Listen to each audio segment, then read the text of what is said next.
ಹೇಳ್ದಂಗೆ ದುಬಾರೆ ಇತಿಹಾಸ ತುಂಬಾ ಇದೆ. ಅದ್ರ ಜೊತೆಲಿ ದುಬಾರೆ ಜೊತೆಲೂ ದುಬಾರೆ ಶಿಬಿರ ಇರ್ಬೋದು, ಪ್ರವಾಸೋದ್ಯಮದ ಒಂದು ದೊಡ್ಡ ಮಟ್ಟದ ಕೇಂದ್ರ ಇರ್ಬೋದು. ನಮಗೆ ಒಂದು ಈ ಜಾಗದ ನಮ್ಮ ಕ್ಷೇತ್ರಕ್ಕೆ ಅಂದ್ರೆ ಈ ಶಿಬಿರ ನಮ್ಮ ಜಿಲ್ಲೆಗೆ ನಮ್ಮ ಕ್ಷೇತ್ರಕ್ಕೆ ಬಂದಿರೋದಂತ ನಮಗೊಂದು ಪುಣ್ಯ. ಯಾಕೆ ಅಂತಂದ್ರೆ ಈ ಭಾಗದಲ್ಲಿ ಟೂರಿಸಂ ವತಿಯಿಂದ ಅದ್ಭುತವಾಗಿ ಪಂಚಾಯತಿನ ಅಭಿವೃದ್ಧಿ ಆಗಿದೆ. ಏನು ದುಬಾರಿ ನಂಜರಾಯಪಟ್ಟಣ ಗ್ರಾಮ ಪಂಚಾಯತಿಲಿ ಸೇರಂತ ಸಂದರ್ಭದಲ್ಲಿ ನಮ್ಗೆ ಗೊತ್ತಿರಂಗೆ 40 ರಿಂದ 50 ಲಕ್ಷ ರೂಪಾಯಿ ವೆಚ್ಚದಲ್ಲಿ ಈ ಭಾಗದಲ್ಲಿ ಪಾರ್ಕಿಂಗ್ ಇರ್ಬೋದು, ಅಂಗಡಿಗಳು ಹರಾಜ್ ಇರ್ಬೋದು, ಆಮೇಲೆ ಟೂರಿಸಂ ಫಾರೆಸ್ಟ್ ಡಿಪಾರ್ಟ್ಮೆಂಟ್ ಅಲ್ಲೂ ನಮಗೆ ಟಿಕೆಟ್ ಸೇಲ್ಸ್ ಇಂದ ಅದ್ಭುತವಾಗಿ ದುಡ್ಡು ಬರ್ತಾ ಇದೆ. ಆ ವಿಚಾರದಲ್ಲಿ ವಿಶೇಷವಾಗಿ ಸರ್ ನೀವು ನೋಡ್ದಂಗೆ ಇಲ್ಲಿ ರಾಫ್ಟಿಂಗ್ ಅದ್ಭುತವಾಗಿ ನಡೀತದೆ ಸರ್. ಈಗಿಲ್ಲ, when the monsoon is at full flow ಈ ಭಾಗದಲ್ಲಿ ರಾಫ್ಟಿಂಗ್ ಒಂದು 100 ರಿಂದ 150 ಜನಕ್ಕೆ ಟೂರಿಸಂ ಡಿಪಾರ್ಟ್ಮೆಂಟ್ ಲೈಸೆನ್ಸ್ ಕೊಟ್ಟಿದ್ದೀರಾ. ಅದೇ ರೀತಿಯಲ್ಲಿ ನಮ್ಮ ಫಾರೆಸ್ಟ್ ಡಿಪಾರ್ಟ್ಮೆಂಟ್ ಲೈಸೆನ್ಸ್ ಕೊಟ್ಟಿದ್ದೀರಾ. ಆ ವಿಚಾರದಲ್ಲಿ ಈ ಭಾಗದಲ್ಲಿ ಪ್ರವಾಸೋದ್ಯಮಿಗೆ ಹೆಚ್ಚಿನ ಸಂಖ್ಯೆಯಲ್ಲಿ ಅನುಕೂಲ ಆಗಬೇಕು ಅಂತ ಸಂದರ್ಭದಲ್ಲಿ ಮಳೆ ಟೈಮಲ್ಲಿ ಅಂದ್ರೆ ಹೊಳೆ ಕಂಪ್ಲೀಟ್ ಆಗಿ ತುಂಬಂತ ಸಂದರ್ಭದಲ್ಲಿ ಈ ಕಡೆಯಿಂದ ಆ ಕಡೆ ದಾಟ್ಲಿಕ್ಕೆ ಬೋಟೇ ಬೇಕಾಗಿತ್ತು, ದೋಣಿ ಬೇಕಾಗಿತ್ತು. ಅದರಲ್ಲಿ ಈ ಪ್ಯಾಡಲ್ ಬೋಟ್ಗಳು ಕರೆಂಟ್ ತುಂಬಾ ಸ್ಟ್ರಾಂಗ್ ಆಗಿರೋದ್ರಿಂದ ಬೋಟಿಂಗ್ ಸ್ವಲ್ಪ not completely visible during high tide ಅಂತ ನನ್ನ ಅಭಿಪ್ರಾಯ. ಆ ವಿಚಾರದಲ್ಲಿ ಏನಾದ್ರೆ ಆ ಕಡೆಗಿಂದ ಈ ಕಡೆ ದಾಟಬೇಕು ಅಂತಂದ್ರೆ ನಿಮ್ ಸ್ಪೀಡ್ ಬೋಟ್ ಅಂದ್ರೆ ಮೋಟರ್ ಬೋಟ್ ಬೇಕಾಗಿತ್ತು, ಇಲ್ಲಾಂದ್ರೆ ಮಾಲ್ದಾರಿಯಿಂದ ಹಿಡಿದು ವಾಪಸ್ ಈ ಕಡೆಗೆ ಬರಬೇಕಾಗಿತ್ತು. ಅದಕ್ಕೋಸ್ಕರ ಈ ತೂಗು ಸೇತುವೆನ ನಮ್ಮ ಜನಪ್ರತಿ ಆಗಕ್ಕೆ ಅವಕಾಶ ಮಾಡಿದಂತ ನಮ್ಮ ಮತದಾರರಿಗೆ ಒಂದು ಅವಕಾಶ ಕೊಟ್ಟಾದ್ಮೇಲೆ ಇಮಿಡಿಯೇಟ್ ಆಗಿ ನಿಮ್ಮ ಹತ್ರ ಬಂದೆ. ಸರ್ ಇದೊಂದು ದುಬಾರಿಯಲ್ಲಿ ತೂಗು ಸೇತುವೆ ಇಲ್ಲಾಂದ್ರೆ ಒಂದು ಮಾಮೂಲಿ ಸೇತುವೆನೇ ಕೊಡಿ ಅಂತ ಸಂದರ್ಭದಲ್ಲಿ ಮಾಮೂಲಿ ಸೇತುವೆ ಕೊಡಕ್ಕಾಗಲ್ಲ, because it is in forest land. ನೀವು ಹೇಳ್ದಂಗೆ ತೂಗು ಸೇತುವೆ ಕೊಟ್ರೆ ಒಂದು ರೀತಿಲಿ ನಮ್ಮ ಪ್ರವಾಸಿಗರಿಗೆ ಎಷ್ಟೇ ಅನುಕೂಲ ಆಗುತ್ತೆ ಅದು ಒಂದು ಸೆಕೆಂಡ್ರಿ. ಬಟ್ ಪ್ರೈಮರಿ ಮೋಟಿವ್ ಏನು ಅಂತಂದ್ರೆ ಅಲ್ಲಿ ಹಾಡಿ ಜನಾಂಗದಲ್ಲಿ ಕೆಲಸ, ಹಾಸ್ಪಿಟಲ್ ಇರ್ಬೋದು, ಜಿನ್ಸಿ ಐಟಮ್ಸ್ ತಗೋಬೇಕು, ಗ್ರೋಸರೀಸ್ ತಗೋಬೇಕು ಅಂತಂದ್ರೆ ಅಲ್ಲಿಂದ ವಾಪಸ್ ಇಲ್ಲಿ ಮಳೆ ಟೈಮಲ್ಲಿ ಬರೋಕ್ಕೆ ತುಂಬಾ ಕಷ್ಟ ಆಯ್ತಿತ್ತು. ಒಂದು 100 ರಿಂದ 120 ಜನ ಅಲ್ಲಿ ನಿರಂತರವಾಗಿ ನಮ್ಮ ಆನೆ ಶಿಬಿರದಲ್ಲಿ ಕೂತವ್ರೆ. ಪ್ಲಸ್ ಅಲ್ಲಿ ಗ್ರಾಮಸ್ಥರಿಗೆ ಈ ಭಾಗಕ್ಕೆ ಸಂಪರ್ಕ ಕೊಟ್ಟಿರೋದಂತ ಅನುಕೂಲ ಆಗುತ್ತೆ. ಏನು 7 ಕೋಟಿ 30 ಲಕ್ಷ ರೂಪಾಯಿ ವೆಚ್ಚದಲ್ಲಿ ನಮ್ಮಲ್ಲಿ ಏನು ಫೌಂಡೇಶನ್ ದುಡ್ಡು ಅಂತ ಎಲ್ಲೆಲ್ಲಿ ದುಡ್ಡು ಕಲೆಕ್ಷನ್ ಆಗುತ್ತೆ ನಮ್ಮ ಜಿಲ್ಲೆಯಲ್ಲಿ ಅರಣ್ಯ ಇಲಾಖೆ ವತಿಯಿಂದ ಅದೆಲ್ಲಾನು ದುಬಾರಿ ಕೊಟ್ಟಿದೆ ಅಂತಂದ್ರೆ ನನಗೆ ತುಂಬಾ ಸಂತೋಷ. ಯಾಕೆ ಅಂತಂದ್ರೆ ಸ್ವಲ್ಪ ಇಂಡೆಂಟ್ ಆಗ್ತೀವಿ ಸರ್ ಬರೋಂಥ ದಿವಸಗಳಲ್ಲಿ, ಅದನ್ನು ತಾವು ಮಾಡಿಸ್ಕೊಡ್ತೀರ ಅಂತ ನನ್ನ ಅಭಿಪ್ರಾಯ. ನಾವು ಏನು ಹೇಳ್ತೀವಿ ಅಂತಂದ್ರೆ ಎಷ್ಟು ನಾವು ಇನ್ವೆಸ್ಟ್ ಮಾಡ್ತೀವಿ semi tourism or forest tourism ಅಲ್ಲಿ ನಾವೇನು ಇನ್ವೆಸ್ಟ್ ಮಾಡ್ತೀವಿ ಅಷ್ಟೇ ದುಡ್ಡು ವಾಪಸ್ಸು ಬರ್ತದೆ. ಅದಕ್ಕೋಸ್ಕರ ನಮ್ಮಲ್ಲಿ ಕೆಲವು ಟೈಮಲ್ಲಿ ನಮ್ಮ ಸರ್ಕಾರದ ಥಿಂಕಿಂಗು ಬದಲಾವಣೆ ಆಗಬೇಕು. ಬದಲಾವಣೆ ನೀವು ತಂದಿದ್ದೀರಾ ಅಂತ ನನ್ನ ಅಭಿಪ್ರಾಯ. ಇದರಲ್ಲಿ ಒಂದು ದೊಡ್ಡ ಬದಲಾವಣೆ. ಅದೇ ರೀತಿಲಿ ನಮ್ಮ ಬೇಲೂರು ಫಾರೆಸ್ಟ್ ಅಲ್ಲಿ ನಮ್ಮ ಇಲ್ಲಿ ನಮ್ಮ ಒಂದು ಅದ್ಭುತವಾಗಿ ನಮ್ಮ 1 ಕೋಟಿ ಯೋಜನೆಗೆ ಆ ಟ್ರೀ ಪಾರ್ಕ್ ಫೆಸಿಲಿಟೀಸು ಕೊಟ್ಟಿದ್ದಾರೆ ಸರ್. ಅದು ಇವತ್ತು ಪೂಜೆ ಮಾಡ್ಲಿಕ್ಕೆ ಸಾಧ್ಯ, ನಿಮಗೆ ಟೈಮ್ ಸಿಗ್ತಿರ್ಲಿಲ್ಲ. ಇನ್ನೊಂದು ದಿವಸ ಆ ಟ್ರೀ ಪಾರ್ಕ್ ಜೊತೆ ಒಂದು ಮೌಂಟೇನ್ ಟ್ರ್ಯಾಕ್ ಸೈಕಲ್ ಟ್ರ್ಯಾಕ್ ನಾವು ಮಾಡಿಸ್ತಾ ಇದೀವಿ ಸರ್. ಅದು ಒಂದು ಫಸ್ಟ್ ಆಫ್ ಅ ಕೈಂಡ್ ಇನ್ ಈ ಫಾರೆಸ್ಟ್ ಅಂಚೊಳಗೆ. ಅದು ಸೋಮರ್ಪೇಟೆ ರೇಂಜ್ ಅಲ್ಲಿ ಬರ್ತದೆ ಸರ್. ಅದು ನಿಮಗೆ ಕರೆದು ಗುದ್ಲಿ ಪೂಜೆಗೆ ಕರಿತೀವಿ, ಇಲ್ಲ ಅಂದ್ರೆ ಉದ್ಘಾಟನೆ ಕಾರ್ಯಕ್ರಮಕ್ಕೆ ನಿಮ್ಮ ಟೈಮ್ ನೋಡ್ಕೊಂಡು ಅದನ್ನ ಕರೆಯಕ್ಕೆ ನಾವು ಪ್ರಯತ್ನ ಮಾಡ್ತೀವಿ ಸರ್. ಇದು ಫಾರೆಸ್ಟ್ ಡಿಪಾರ್ಟ್ಮೆಂಟ್ ಅಲ್ಲಿ ಸಾರ್ವಜನಿಕರಿಗೆ ಅನುಕೂಲ ಆಗಂತ ಕೆಲಸ. ಮಾತ್ರ ನಿಮ್ಗೆ ಗೊತ್ತಿರಂಗೆ ನಿರಂತರವಾಗಿ ಮ್ಯಾನ್ ಆನಿಮಲ್ ಕಾನ್ಫ್ಲಿಕ್ಟ್ ಇರ್ಬೋದು, ಆನಿಮಲ್ ಕಾನ್ಫ್ಲಿಕ್ಟ್ ಇರ್ಬೋದು, ಫಾರೆಸ್ಟ್ ರಿಲೇಟೆಡ್ ರೈಟ್ಸ್ ಅಂದ್ರೆ FRAಗೆ ನಾವೇನು ಅರಣ್ಯ ಸಮಿತಿಲಿ ಕೂರಂತ ಸಮಸ್ಯೆಗಳಿರ್ಬೋದು, ಅದು ಹೆಚ್ಚಿನ ಸಂಖ್ಯೆಯಲ್ಲಿ ನಮ್ಮ ಕ್ಷೇತ್ರ ನಮ್ಮ ಜಿಲ್ಲೆಗೆ ಸಮಸ್ಯೆಗಳಾಯ್ತವೆ ಸರ್. ನನಗೆ ಗೊತ್ತಿರಂಗೆ ಆಗಲೇ ಜನವರಿಯಿಂದ ಮೇ ತಿಂಗಳಿಗೆ ಎಲಿಫೆಂಟ್ ಟ್ರಾಂಪ್ಲಿಂಗ್ ಸರ್. ಆ ವಿಚಾರದಲ್ಲಿ ನಾವು ನಿಮ್ಗೆ ರಿಕ್ವೆಸ್ಟ್ ಮಾಡಿದೀವಿ. ಎಲಿಫೆಂಟ್ ಬ್ಯಾರಿಕೇಡಿಂಗು ಏನು 2 ಬಾರ್ ಬ್ಯಾರಿಕೇಡಿಂಗ್ ಏನಾಗಿದೆ 2 ಪ್ಯಾರಲಲ್ ಲೈನ್ಸು ಅದನ್ನ ಸೈಂಟಿಫಿಕ್ ಆಗಿ ರೀಅಪ್ರೋಪ್ರಿಯೇಟ್ ಮಾಡಿ ಅಟ್ಲೀಸ್ಟ್ 1 ಕ್ರಾಸ್ ಬ್ಯಾರಿಕೇಡ್ ಇಲ್ಲಾಂದ್ರೆ 3 ಲೈನ್ ಕೊಡ್ಲಿ ಅಂತ ಅದೊಂದು ಸ್ವಲ್ಪ ಸೈಂಟಿಫಿಕ್ ಆಗಿ ತಮ್ಮ ತಜ್ಞರು ಹಿರಿಯ ಅಧಿಕಾರಿಗಳು ಗೊತ್ತಿರ್ತದೆ. ಕಾರಣ ಏನು ಅಂತಂದ್ರೆ elephants are also animals who adapt. ಆ ಅಡಾಪ್ಟೇಷನ್ ಅಲ್ಲಿ ಎಲ್ಲೆಲ್ಲಿ ಗುಂಡಿ ಇದೆ, ಎಲ್ಲೆಲ್ಲಿ ದಾಟಬೇಕು, ಯಾವ ಸೈಜ್ ಆನೆ ದಾಟಬೇಕು ಅಂತ ನಾವು ನೋಡ್ಕೊಂಡಿದೆ ಸರ್. ನಮ್ಮಲ್ಲಿ ಆನೆಗಳು ಹೆಚ್ಚಿನ ಸಂಖ್ಯೆಯಲ್ಲಿ ಫಾರೆಸ್ಟ್ಗಿಂತ ನಮ್ಮ ತೋಟದಗಳು ಅವೆ. ಎಸ್ಪೆಷಲಿ ಈ ಬೆಲ್ಟು ಸರ್, ಚಟ್ಟಳ್ಳಿಯಿಂದ ಹಿಡಿದು ಮಡಿಕೇರಿ ಹೋಗೋ ಗಂಟ ನಮ್ಮ ಕೆದಕಲ್ ಇರ್ಬೋದು, ಅವೆಲ್ಲಾನು ಫಾರೆಸ್ಟ್ ಅನ್ನೋದಕ್ಕಿಂತ ನಮ್ಮ ಜಮೀನುಗಳಲ್ಲೇ ಹುಟ್ಟಿರೋಂಥ ಆನೆಗಳು ಅವೆ ಸರ್. ಅದನ್ನ ರಿಲೊಕೇಶನ್ ಮಾಡಬೇಕು ಅಂತ ನಾನು ನಿಮಗೆ ಮನವಿ ಮಾಡ್ತೀನಿ. ಕಾರಣ ಏನಂತಂದ್ರೆ ಯಾರಾದ್ರೆ ಫಾರೆಸ್ಟ್ ಡಿಪಾರ್ಟ್ಮೆಂಟ್ ಅವ್ರು ಬೆಳಗ್ಗೆನೋ ಮಧ್ಯದ ನೈಟಲ್ಲಿ ಫೋನ್ ಮಾಡಿದ್ರೆ ನಮ್ಗೆ ಹೆದರಿಕೆ.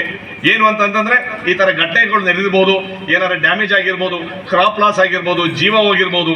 ನಮಗೆ ಮಾತ್ರ ಏನಂತಾರೆ ಒಂದು ಚೆಕ್ ಕೊಡೋಕೆ ಬಂದಿದ್ದೀರಂತ, ಚೆಕ್ ಕೊಡೋದು ನಮಗೆ ಖುಷಿ ಇಲ್ಲ ಸರ್. 20 lakhs ಮಾಡ್ತಿರೋ 1 ಕೋಟಿ ಮಾಡ್ತಿರೋ ದಟ್ ಇಸ್ ನಾಟ್ ಇಂಪಾರ್ಟೆಂಟ್.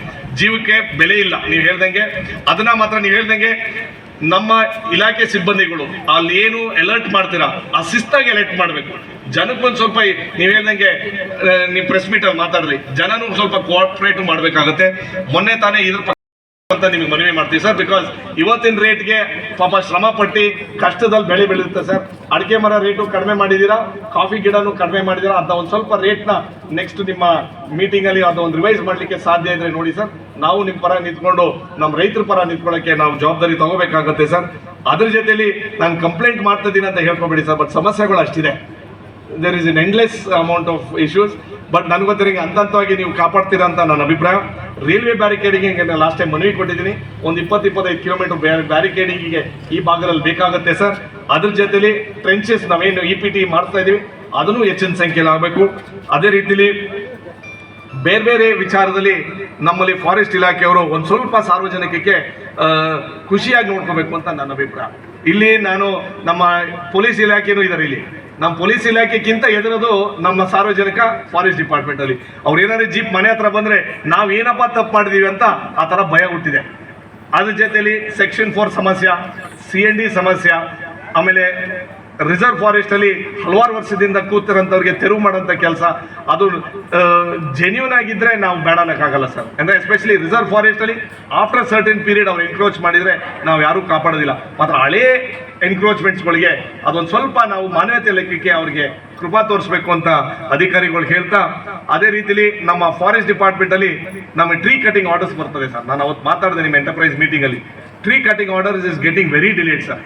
ಅದರಲ್ಲಿ ಏನು ಮಾಡ್ತಾರೆ ಅಂತಂದರೆ ಇನ್ನೊಂದ್ಸಲಿ ರೆವಿನ್ಯೂ ಡಿಪಾರ್ಟ್ಮೆಂಟ್ಗೆ ಒಂದು ಇದು ಬರೀತಾರೆ, ಒಂದು ಒಪಿನಿಯನ್ ಕೇಳ್ತಾರೆ. ಅದು ಒಪಿನಿಯನ್ ಬರೋಕ್ಕಿಂತ ಮುಂಚೆನೇ ನೀವು ಅವ್ರು ತೊಗೊಂಡಿರ್ತಾರೆ. 2ನೇ ಸಲ ಸರ್ವೆ ಕರೆದಾಗ it amounts for delay of time. ಅದಾದ್ಮೇಲೆ ಬೇರೆ ಬೇರೆ ರೀತಿಯಲ್ಲೂ ನಮ್ಮ ರೈತರಿಗೆ ಅಂದರೆ ದಿಲ್ ಸ್ಟಾರ್ಟ್ ಥಿಂಕಿಂಗ್ ಅದರ್ವೈಸ್. ಆ ವಿಚಾರದಲ್ಲಿ ನಮ್ಮಲ್ಲಿ ಫಾರೆಸ್ಟ್ ಕಟಿಂಗ್ ಆರ್ಡರ್ನ ಆದಷ್ಟು ಬೇಗ ಒಂದು ಡೆಡ್ಲೈನ್, ಒಂದು ಸಕಾಲ ಥರ ಮಾಡಿಬಿಟ್ರೆ ಅದು ಅನುಕೂಲ ಆಗುತ್ತೆ ಸರ್. ಇಲ್ಲಾಂದರೆ 6 ಮಂತ್ಸ್ 7 ಮಂತ್ಸ್ ಫೈಲ್ಗಳೇ ಮೂವ್ ಆಗಲ್ಲ. ನಾನು ನಮ್ಮ ಸ್ನೇಹಿತರುಗಳು ಯಾರಾದ್ರೆ ಫೋನ್ ಮಾಡಿದ್ರೆ ಬೇಗ ಮಾಡ್ತಾರೆ, ಇಲ್ಲ ಅಂತಲ್ಲ. ಪಾಪದವ್ರಿಗೆ ಆಗೋದಿಲ್ಲ. ಟಿಂಬರ್ ಮರ್ಚೆಂಟ್ಸ್ಗೆ ಬೇಗ ಆಗುತ್ತೆ. ಪಾಪದವ್ರು 1 ಮರ 2 ಮರ ಮನೇಲಿ ಇರ್ತಾರವ್ರಿಗೆ ತುಂಬ ಕಷ್ಟ ಆಗುತ್ತೆ ಮಾನ್ಯ ಸಚಿವರೇ. ಅದೇ ರೀತಿಲಿ ಫಾರೆಸ್ಟ್ ರೈಟ್ಸ್ ಆಕ್ಟ್ ಏನು ಅರಣ್ಯ ಹಕ್ಕು ಸಮಿತಿಲಿ ಈ ಭಾಗದಲ್ಲಿ ಬೊಲ್ಲೂರು ವಿಲೇಜ್ ಇರ್ಬೋದು, ನಮ್ಮ ವಿರೂಪಾಕ್ಷಪುರ ಇರ್ಬೋದು, ನಂಜರಾಯಪಟ್ಟಣ ಇರ್ಬೋದು, ಮಾವನಹಳ್ಳ ಇರ್ಬೋದು, ಇವೆಲ್ಲ ಹಳ್ಳಿಗಳಿಗೆ ನಮ್ಮ ಅರಣ್ಯ ಸಮಿತಿಗಳು ಸ್ವಲ್ಪ ಈ ಕ್ರಮ ತಗೊಳ್ಳೋದು ಡಿಲೇ ಮಾಡ್ತಾ ಇದೀವಿ ಸರ್. ಇಲ್ಲಿ ಏನಾಗಿದೆ ಅಂತಂದ್ರೆ they are all completely checklist ಅಲ್ಲಿ ಎಲ್ಲ ಟಿಕ್ ಆಗುತ್ತೆ ಸರ್. ಅವರೆಲ್ಲಾನು ಅನುಕೂಲ ಆಗುತ್ತೆ ಅಂತ ಬಂದಿದೆ. ಬಟ್ ಅದು ಪ್ರೋಸೆಸ್ ಮಾಡೋಕ್ಕೆ ಕಾರಣಾಂತರದಿಂದ ತಡೆ ಆಯ್ತಾ ಇದೆ ಸರ್. ದಯವಿಟ್ಟು ಅದನ್ನ ಆದಷ್ಟು ಬೇಗ ಫಾರೆಸ್ಟ್ ರೈಟ್ಸ್ ಆಕ್ಟ್ನು ನೀವು ಕೊಡಲೇಬೇಕು ಅಂತ ನೀವು ಮನವಿ ಮಾಡ್ತೀವಿ. ಮತ್ತೊಮ್ಮೆ ಮರ ನಮ್ಮ ಫಾರೆಸ್ಟ್ ಅಂಚಲ್ಲಿ ಕೆಲವು ಮರಗಳು ಕೊಂಬೆಗಳು ರೋಡಲ್ಲಿ ಇರ್ತವೆ ಸರ್.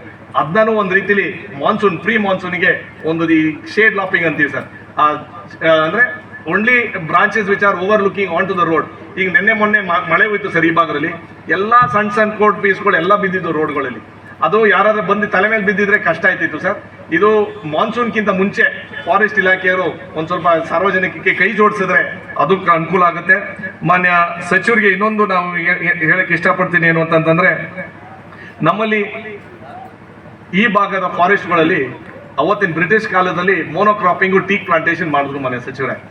ಆ ಟೀಕ್ ಪ್ಲಾಂಟೇಶನ್ ಮಾಡೋಂಥ ಸಂದರ್ಭದಲ್ಲಿ ಅದ್ರ ಕೆಳಗಡೆಯಲ್ಲಿ ಏನೂ ಬೆಳೆಯೋಕೆ ಅವಕಾಶ ಇಲ್ಲ.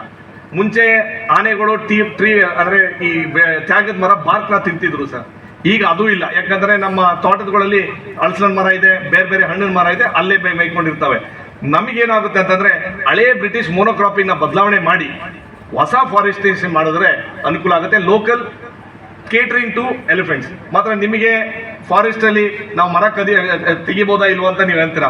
ಮಾತ್ರ ನಮ್ಮಲ್ಲಿ ಮೊನ್ನೆ ಒಂದು ಘಟನೆ ನೋಡ ಹಿಡಿದೈತೆ ನಮ್ಮ ಕಾಜೂರು ಫಾರೆಸ್ಟಲ್ಲಿ 40-50 ಟ್ರೀಸ್. ನಾನು ಮೇಡಮ್ ಹತ್ರ ಮಾತಾಡಿದೆ, ನಿಮಗೂ ಹೇಳಿದೆ. 40-50 ಟ್ರೀಸ್ ನಮ್ಮ ಕೆಳಗನೆ ಕಟ್ ಮಾಡ್ಕೊಂಡವ್ರೆ. ಅದನ್ನ ನೀವು ಕ್ರಮನೂ ತಗೊಂಡಿದ್ದೀರಾ. ಮಾತ್ರ ಯಾಕೆ ಹೇಳ್ತೀನಿ ಅಂತಂದ್ರೆ, ಇದು ನಾವು ಒಂದು ದೊಡ್ಡ ಮಟ್ಟದಲ್ಲಿ ನಾವು ಅದನ್ನ ತ್ಯಾಗ ಮಾಡಲಿಲ್ಲ ಅಂತ ಅಂದ್ರೆ, ನೀವು ಹೇಳ್ದಂಗೆ ಫಾರೆಸ್ಟ್ ರಕ್ಷಣೆ ಮಾಡೋರು ನಾವೇ ಅದಕ್ಕೆ ಒಂದು ರೀತಿಲಿ ಕಳ್ತನ ಮಾಡಲಿಕ್ಕೆ ನಾವು ಅವಕಾಶ ಮಾಡಿಕೊಡ್ತಾ ಇದೀವಿ. ಅದಕ್ಕೋಸ್ಕರ ನೀವು ಅದನ್ನ ಫಾರೆಸ್ಟ್ನ ವಾಪಸ್ ಎಫಾರೆಸ್ಟೇಷನ್ ಮಾಡಿಕೊಂಡು ಲೋಕ ಏನು ನಾವು 20 ಲಕ್ಷ ರೂಪಾಯಿ ಮಾನ್ಯ ಸಚಿವರು ನಿಮ್ಮ ನೇತೃತ್ವದಲ್ಲಿ 15 ಲಕ್ಷ ರೂಪಾಯಿಂದ 20 ಲಕ್ಷ ರೂಪಾಯಿ ಏನು ನೀವು ಮ್ಯಾನ್ ಆನಿಮಲ್ ಕಾನ್ಫ್ಲಿಕ್ಟ್ಗೆ ಲಾಸ್ ಆಫ್ ಲೈಫ್ಗೆ 20 ಲಕ್ಷ ರೂಪಾಯಿ ಕೊಟ್ಟಿದ್ದೀರಾ. ಅದನ್ನ ಒಂಚೂರು ಹೆಚ್ಚು ಮಾಡಿದ್ರೆ ಇನ್ನೂ ಅನುಕೂಲ ಆಗುತ್ತೆ. ಯಾಕೆ ಅಂತಂದ್ರೆ ನಾವು ಏನಾದರೂ ಮಾಡಿ ಜೀವಕ್ಕೆ ಬೆಲೆ ಕಟ್ಟಕ್ಕಾಗಲ್ಲ. ನಾವೇನು 1 ಕೋಟಿ ಕೊಡಿ ಅಂತಲ್ಲ, ಒಂದು ಜೀವಕ್ಕೆ ಒಂದು ಒಳ್ಳೆ ರೀತಿಯಲ್ಲಿ ಒಂದು ಬೆಲೆ ಕೊಡಬೇಕು ಅಂತ ನೀವು ಒಂದು ಅಟ್ಲೀಸ್ಟ್ ಒಂದು 50 lakhs ಕೊಡಲಿ ಅಂತ ನಾನು ವೈಯಕ್ತಿಕವಾಗಿ ಮನವಿ ಮಾಡ್ತಾ ಇದ್ದೀನಿ ಮಾನ್ಯ ಸಚಿವರೇ. ಯಾಕೆ ಅಂತಂದ್ರೆ ನಾವು ಅದು ಮಾಡಲಿಲ್ಲ ಅಂತಂದ್ರೆ ನಿರಂತರವಾಗಿ ನಾವು ಒಂದು ಈ ವಿಚಾರದಲ್ಲಿ ಏನು 8 ಸಾವಾಗಿದೆ. ಅದನ್ನ 2-3 ಸಲ ನೀವು ಬಂದು ಪಾಪ ಅವ್ರ ಮನೆಗೂ ಭೇಟಿ ಮಾಡ್ಕೊಂಡು ಬಂದಿದ್ರಿ. ನಮ್ಮ ಮರಗೋಡ್ ಸೈಡಲ್ಲಿ ಒಂದು ಬಂದ್ರಿ, ವಿರಾಜಪೇಟೆ ಸೈಡಲ್ಲಿ ಬಂದ್ರಿ. ಆ ವಿಚಾರದಲ್ಲಿ ಕೆಲವು ಫಾರೆಸ್ಟ್ ಕನ್ವರ್ಷನ್ ಅಲ್ಲಿ ಫೈಲ್ಗಳು ಬಿದ್ದಿದೆ ಮಾನ್ಯ ಅಧ್ಯಕ್ಷರೇ. ಮಳ್ಳಲ್ಲಿ ಕೇಬಲ್ ಕಾರ್ ಇರ್ಬೋದು, 2-3 ಕಡ್ಮಕ್ಕಲ್ ರಸ್ತೆ ಇರ್ಬೋದು, ಅದನ್ನೆಲ್ಲನೂ ಒಂದು ರೀತಿಯಲ್ಲಿ ನಾನು ಬೆಂಗಳೂರು ಬಂದು ಅದನ್ನ ಮಾತಾಡ್ತೀನಿ ಮಾನ್ಯ ಸಭಾ